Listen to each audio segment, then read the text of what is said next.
Todos conhecem a história do ET de Varginha. A criatura, o exército, o acobertamento.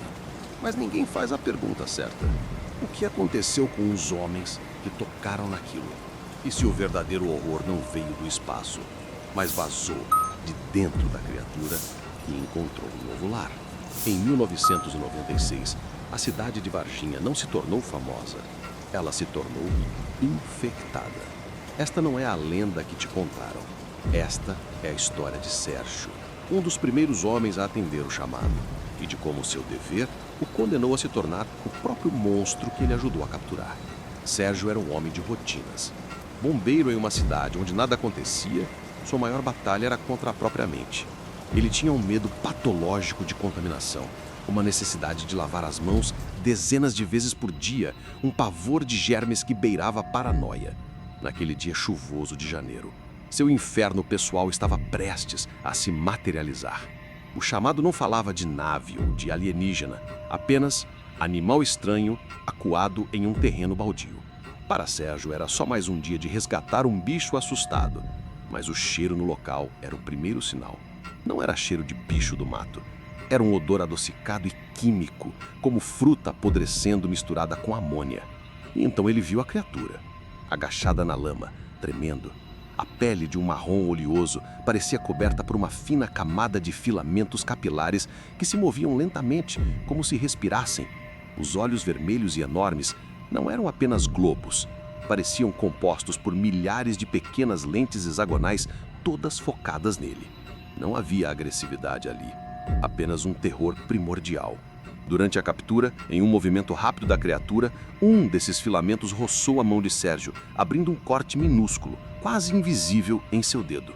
No quartel, ele lavou a mão compulsivamente, esfregando com álcool e sabão até a pele ficar em carne viva, mas a sensação do toque oleoso não saía. Naquela noite, a transformação começou. Não com febre ou dor, mas com uma mudança sutil nos seus desejos. Sérgio, o hipocondríaco, sentiu uma vontade avassaladora de andar descalço na terra molhada do quintal. A fome que sentia não era de comida, mas do cheiro de ferrugem do portão velho. Ele se pegou lambendo o suor salgado do próprio braço, um gosto que de repente parecia delicioso, nutritivo. O pequeno corte em seu dedo não inflamou. Pelo contrário, a pele ao redor começou a ficar pálida, lisa e estranhamente fria. Ele coçava, não por coceira, mas por um impulso inexplicável, como se quisesse rasgar a própria pele para ver o que havia por baixo. No espelho do banheiro, sob a luz fria da lâmpada, ele olhou para o dedo e o sangue gelou em suas veias. A pele lisa ao redor do corte estava começando a formar um padrão. Um padrão sutil, quase imperceptível, de minúsculos hexágonos, exatamente como os olhos da criatura. A sugestão deu lugar à certeza. A mancha de pele hexagonal no dedo de Sérgio começou a se espalhar. Como um fungo alienígena, a pele lisa, pálida e fria avançava por sua mão, depois pelo antebraço, substituindo sua epiderme humana por aquela couraça lisa e geométrica. Ele tentava esconder com mangas compridas, mas sentia a mudança por baixo, uma coceira interna, um movimento lento e constante. O pior foi quando os filamentos começaram a crescer. Pequenos, finos e escuros, brotando dos poros daquela nova pele, movendo-se sozinhos quando ele não estava olhando. O homem que tinha pavor de germes, agora era o hospedeiro de uma praga de outro mundo. Sua mente também se desintegrava. Ele passava horas à noite no quintal, não apenas cheirando a terra, mas comendo-a, mastigando o barro e as raízes com um prazer animalesco. Seus dentes doíam, sua mandíbula ansiava por algo que ele não entendia. As vozes da sua família pareciam distantes, ruídos sem sentido de uma vida que não era mais a sua. A fome se tornou o centro da sua existência. Uma noite ele não aguentou. O cheiro das galinhas do vizinho o atraiu como um imã. Ele pulou o muro com uma agilidade que não possuía. Mas ele não matou a galinha com as mãos ou dentes. No escuro do galinheiro, ele pressionou sua mão transformada contra a ave. E o horror se revelou. Os filamentos em sua pele se agitaram, penetrando na carne da galinha como agulhas vivas. Ele não comeu, ele absorveu. A galinha se debateu por um segundo e depois ficou imóvel, murchando em sua mão, tornando-se uma casca seca e quebradiça de penas e ossos em questão de segundos. Sérgio sentiu uma onda de energia, de vitalidade. Ele era o chupacabra.